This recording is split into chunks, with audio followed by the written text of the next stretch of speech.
Victor is pushing back with the chisel for form.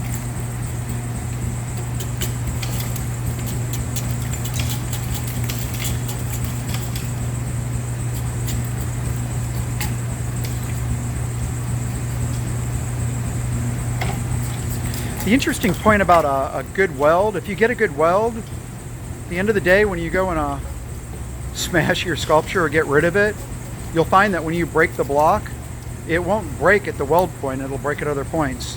Welds are just as strong as the rest of the ice if they're done properly.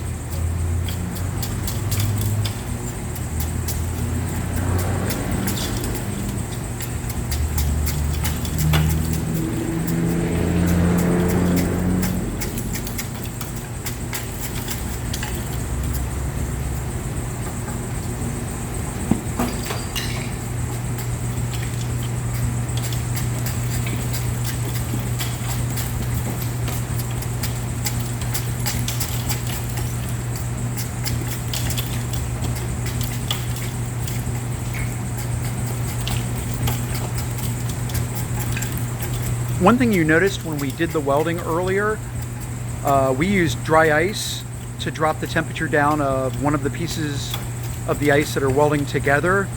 Other options for doing this, topical freezing, you can use CO2. In order to use carbon dioxide, you want to pull the liquid from the canister, so usually it requires putting an induction tube in the canister to use the CO2, or flipping it upside down. Also, bubblegum remover, which is a refrigerant, works great as a topical for being able to weld pieces together.